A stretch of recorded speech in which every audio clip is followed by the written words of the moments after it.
अच्छा, ये जो कुर्बानी के दिन हैं, इन दिनों में लोगों का अक्सर ये सवाल होता है कि पहले दिन बेहतर है या दूसरे दिन बेहतर है या तीसरे दिन बेहतर है।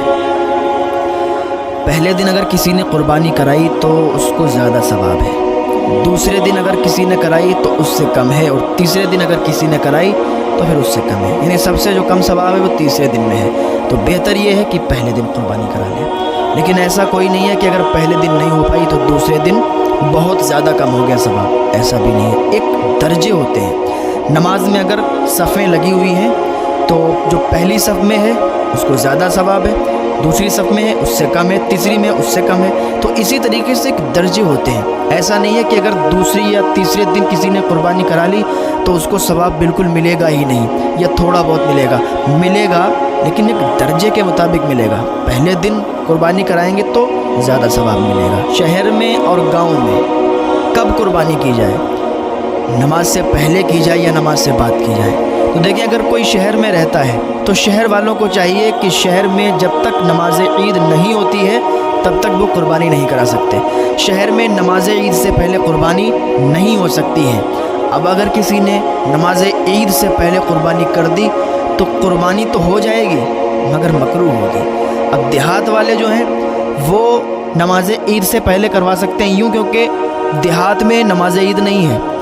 देहात में नमाज ईद नहीं है, इसलिए वो तुलुए आफताब के बाद कुर्बानी करवा सकते हैं। अच्छा, अब शहर की बात यह है कि अगर शहर में जिस महल्ले में हम रहते हैं उसमें अगर ईद की नमाज नहीं हुई और दूसरे महल्ले में ईद की नमाज हो गई तो क्या कुर्बानी अगर किसी ने कर ली तो सही रहेगी या नहीं, यानी होगी या नहीं? ये कोई शर्त नहीं है कि अगर ईदगाह में नमाज होगी उसके बाद ही कुर्बानी होगी, ऐसा नहीं है। अगर किसी भी मस्जिद में, शहर की किसी भी मस्जिद में अगर नमाज हो गई और ईदगाह में अभी नमाज नहीं हुई तब भी कुर्बानी करना जायज़ है, कुर्बानी कर सकते हैं। हम जिस महल्ले में रहते हैं, हमारे महल्ले में अगर ईद की नमाज नहीं हुई, दूसरे महल्ले में ईद की नमाज हो गई तो कुर्बानी के लिए काफ़ी है, तो कुर्बानी आप कर सकते हैं। लेकिन बेहतर यही है कि अपनी मस्जिद में ईद की नमाज अदा करके और फिर अपने अपने घरों की तरफ निकलें और कुर्बानी करें अल्लाह की राह में ज़्यादा से ज़्यादा। अच्छा, ईद की नमाज का टाइम मुकर्रर था, इमाम साहब ने नमाज़ पढ़ाई, नमाज हो गई, मुकम्मल हो गई,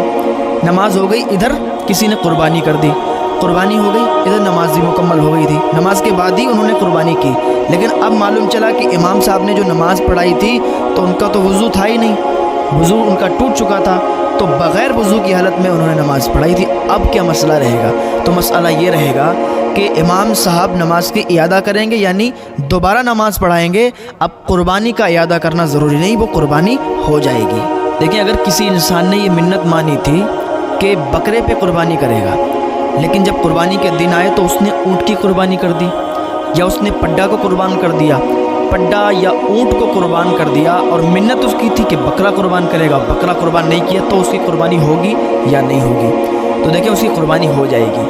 अगर बकरे की मिन्नत मानी थी, ऊँट या पड्डे की कुर्बानी कर दी, तब भी उसकी कुर्बानी हो जाएगी। और मिन्नत वाली जो कुर्बानी है उसका सारा का सारा गोश्त सदका कर दिया जाएगा, उसमें से कुछ भी नहीं खाया जाएगा।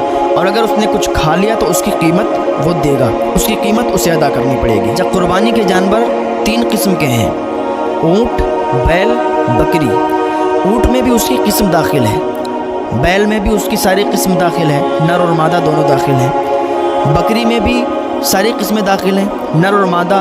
भेड़ और दुम्बा भी बकरी में ही शामिल है। खस्सी और गैर खस्सी सबका एक ही हुक्म है, यानी इन सब पर कुर्बानी हो जाएगी। वहशी जानवर जैसे नील गाय तो उसकी कुर्बानी नहीं हो सकती।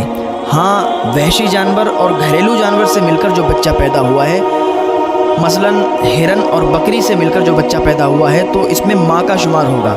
यानी माँ अगर बकरी है तो बकरी की कुर्बानी हो सकती है, लेकिन बकरे और हिरन से मिलकर जो बच्चा पैदा हुआ तो उसकी कुर्बानी नहीं होगी। अच्छा, कुर्बानी के जानवर की जो उम्रें हैं, ऊँट 5 साल होना चाहिए, बैल 2 साल होना चाहिए और बकरा 1 साल का होना चाहिए।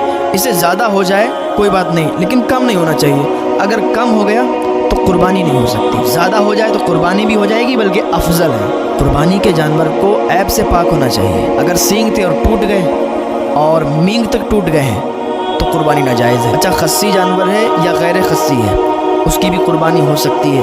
या इतना बूढ़ा है कि उसके बच्चे नहीं हो सकते तो उसकी भी कुर्बानी जायज़ है, हो सकती है। और जानवर इतना कमज़ोर है कि जिनकी हड्डियों में अब मग़ज़ नहीं है, उसकी कुर्बानी जायज़ नहीं है।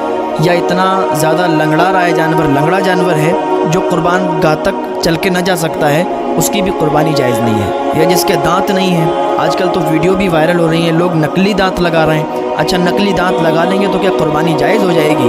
बल्कि जो बेच रहे हैं इस तरीके से नकली दांत लगा के, तो वो अज़ाब के मुस्तहिक़ हैं और अज़ाब उन्हें मिलेगा। तो ऐसा ना करें।